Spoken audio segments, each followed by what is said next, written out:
All right, everybody, welcome back to Matt Money. Today we have the opportunity to talk to you guys about TAAT Global. Once again, we have some interesting news with respect to their expansion and also some recent orders they were able to get out of the UK. So we'd love to walk through those articles with you guys. And for those of you guys that missed the first two videos where I was able to interview the CEO, Seti Coscarella, as well as the opportunity to walk through the investor presentation, here's an opportunity for you to catch up and see what we have going on at the table. So looking into the computer screen here, we can check out ticker symbol TOBAF on the over-counter markets, and over the past year we're up over 440%, $2.86 up from a year ago since Seti Coscarella has taken the reins. Market capitalization of the company is about 380 million Canadian dollars, which is equating to about 275 million US dollars, and continuing to go up. I think this is a great opportunity for people that are interested in the smoking alternative markets to look into a company that could be disruptive. You're seeing big trends and growth coming out of companies like Philip Morris with their IQOS and a couple other companies with their vaping projects coming through the pipeline. And with that, this is another alternative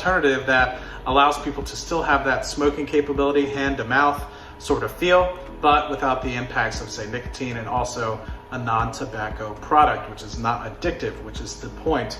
And if you guys go into the interview that I had with Seti Coscarella, you'll see a lot of those points being made, that people still want to have that hand to mouth sort of feel without the ability to have addiction. So that being said, looking at the computer screen, we have one of the investor releases coming out talking about how TAAT has added 7 states in the past 2 months. Now, of course, this article came out last week, but they were able to add Alabama, California, Florida, Michigan, Mississippi. So with that being said, also have it in Illinois, Ohio, the surrounding area around Ohio as well. So you're continuing to get this distribution network around Ohio into California, which is obviously going to lead into states in between being filled up in the future as well. So that also being said, as we mentioned in the previous conversation that we had when we talked about TAAT last week, we talked about the smoking alternative being 40% cheaper than a typical pack of cigarettes. So interesting sort of scenarios looking on here. Alabama, 19% tobacco use rate, average cigarette costs $6. Looking at California, 11% tobacco use rate, $9 for a pack of cigarettes. So these sorts of cheaper alternatives is something that, one, people are looking for as they're becoming more cost conscious, and also two, as they try to wean themselves off of addictive substances. So interesting kind of conversation here. Actually, I'm just noticing Mississippi has a 20% tobacco use rate, which is interesting. Also $6 for a typical pack of cigarettes. So that also being said, the global expansion into the UK and Ireland is continuing to do really well. They just reordered about 720,000 euros worth, or just over $1 million Canadian worth of product coming down the pipeline again. So that being said, they had a great opportunity to distribute to the UK, trial it out for people that would potentially be interested in their sort of product. And of course, they're able to reorder, which is a huge testament going forward into a continent like Europe, which is also under competition from companies like Philip Morris and a few others that have their vaping products out going forward. So I will leave the link for both of these articles down in the description below.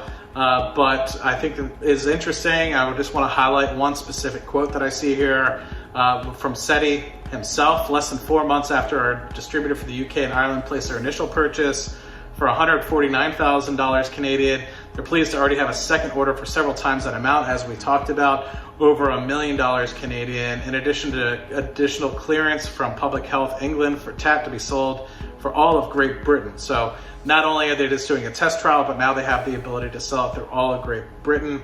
They support Philip Morris' international plan to stop selling tobacco cigarettes in the UK, referring to IQOS, and not just because it creates opportunity for them to enter the market, but also validates what they've been saying all along. Smokers of legal age deserve to access better choice than tobacco cigarettes. And this actually brings up a really good point about what Seti and I discussed in our interview. So I'll leave the link in the description for you guys for that one as well. Basically saying, hey, if you're a smoker of normal cigarettes, you're addicted, man, like straight up. And that would be the equivalent of anybody that drinks a beer or anybody that drinks a scotch is the equivalent of an alcoholic. And that's not what we want in this sort of industry. If you want to be able to smoke, You want the ability to not be addicted to the substance. You just want to enjoy what's going on, enjoy the flavor, enjoy the relaxation aspect of it, not necessarily be addicted to the product itself. So this gives an alternative to potentially wean people off of typical tobacco products into something that is less addictive overall. So I will end on this particular note with respect to the strong purchase intentions of the people that have tried the product. So this goes on to 2 different studies that were done. Did people like the product? And then of course, that came out pretty well with respect to, I think, like 70 to 80% of the people actually enjoying the product. And then with the actual purchasing intentions being the second part of it, where you had a range of anywhere between 56 to 63% of the people saying that they would potentially purchase this product or were keen to purchase this product. More people strongly going for the menthol product, but overall 57% of the people said that they would, definitely would, or probably would if given the opportunity. There was 16% that said might or might not, 12% that said probably not, and then 15% that they said definitely would not. So interesting alternative. It's not necessarily swaying 100% of the people that smoked it are going to purchase this or switch immediately to, but it gives a niche of people that are looking for an alternative, whether that is to wean themselves off of typical smoking products or to just get themselves onto a cheaper alternative for themselves to look at in the future. So thank you all for stopping by the channel and taking a look at TAAT Global. We had the opportunity to talk about it in 3 different videos now, and hoping that I will be able to continue to do coverage for this company going into the future. Very promising, 440% up over the past year since City Cascarilla took the reins and has really distributed the product. So curious to see how this continues to expand as they go from, say, the UK into broader Europe, and if they are able to get into the Asian markets and South American markets as well. So be sure to look it up on the OTC markets at TOBAF, and I hope to hear you guys with any commentary in the comment section down below. Thank you all for checking out TAAT Global, and I'll see you guys on the next video. Cheers.